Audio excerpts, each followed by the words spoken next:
নমস্কার বন্ধুরা, মধুস কিচেনে আপনাদের সবাইকে স্বাগত।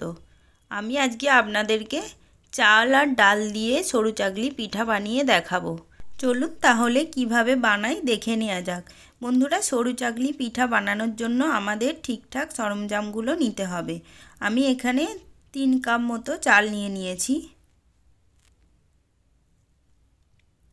আর যেটা বিউলির ডাল বলে সেটা আমি 1 কাপ মতো দিয়ে দিচ্ছি। বন্ধুরা, আমাদের এখানে 3 কাপ চালের মধ্যে 1 কাপ ডালই দিতে হবে, ওর থেকে বেশি দেওয়া যাবে না। আমি চালটা 5 থেকে 6 ঘন্টা ভিজিয়ে রাখবো আর ডালটাও 5 থেকে 6 ঘন্টা ভিজিয়ে রাখবো। 5-6 ঘন্টা হয়ে গেছে, এখন চালটা ভিজে গেছে। বন্ধুরা, তোমরা চাইলে কিন্তু 5-6 ঘন্টার বেশিও ভিজিয়ে রাখতে পারো। আমাদের জিনিসগুলোর পরিমাণ ঠিকঠাক পারফেক্ট নিতে হবে, তাহলেই সরু চাগলি পিঠা ঠিকঠাক হবে। বন্ধুরা দেখুন, এখন আমি একটা বড় মিক্সার জার নিয়ে নিয়েছি। সবথেকে বড় যে মিক্সার জার সেটাই নিয়েছি। এখন আমি এতে কিছু কিছু করে চাল দিয়ে একটা পেস্ট বানিয়ে নেব। একসঙ্গে সব চাল দেব না, অল্প অল্প করে দিয়ে একটা পেস্ট বানিয়ে নেব। বন্ধুরা, আমার চ্যানেলে যদি নতুন কোনো বন্ধু এসে থাকো, চ্যানেলটিকে অবশ্যই সাবস্ক্রাইব করার অনুরোধ রইল। দেখুন, চালটা পেস্ট বানানো হয়ে গেছে। পেস্টটা ঠিক এই রকম হবে। এই রকম নিত্য নতুন ভিডিও দেখার জন্য বন্ধুরা আমার চ্যানেলটিকে সাবস্ক্রাইব করে আমার পাশে থেকো।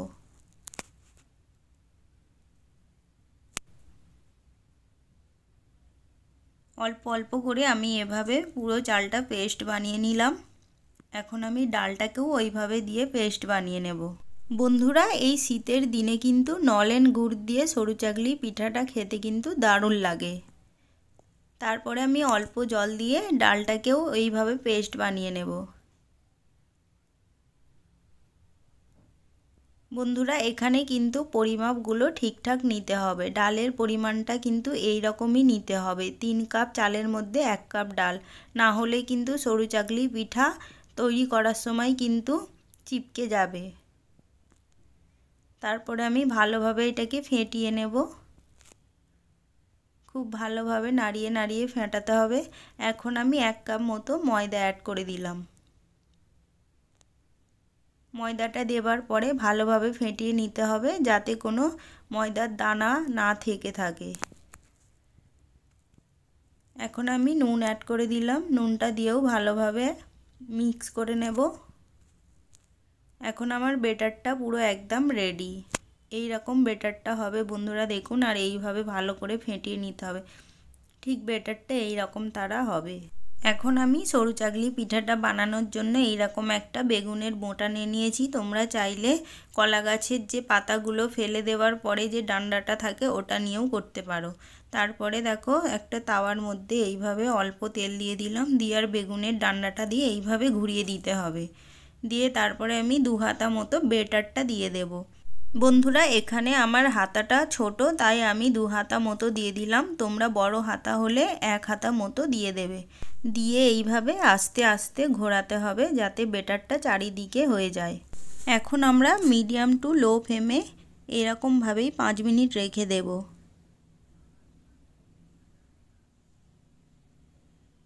বন্ধুরা, গ্যাসের ফ্লেমটা একদমই হাই করা যাবে না। মিডিয়াম থেকে লো ফ্লেমে রেখেই এটাকে আমাদের বানিয়ে নিতে হবে। আর বন্ধুরা, আমার চ্যানেলে কিন্তু ভাপা পুলি পিঠের রেসিপিও দেওয়া আছে, আপনারা চাইলে দেখে নিতে পারেন। দেখুন, সরু চাগলিটা প্রায় হয়ে এসছে। আমি একটু চারিদিক থেকে ঘুরিয়ে ঘুরিয়ে দিচ্ছি, যাতে পুরো আঁচটা চারিদিকেই পায়। এইভাবে আমি আস্তে আস্তে সাইডগুলো থেকে কেটে কেটে এইভাবে উল্টে দেব। দেখুন কত সুন্দরভাবে উল্টে গেল।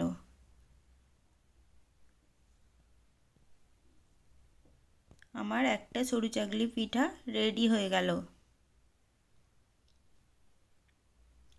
আমি এইভাবে ভাঁজ দিয়ে তুলে নেব। আপনারা চাইলে ভাঁজটা নাও দিতে পারেন। আমি আরও একটা বানিয়ে দেখিয়ে দিচ্ছি। দেখুন, অল্প তেল দিয়ে দিলাম। বেগুনের ডান্ডাটা দিয়ে ওইভাবেই ঘুরিয়ে দেব। দিয়ে আমি আবারও 2 হাতা মতো এখানে বেটার দিয়ে দেব। দিয়ে ওইভাবেই আমি আস্তে আস্তে ঘুরিয়ে বেটারটা চারিদিকে করে দেব।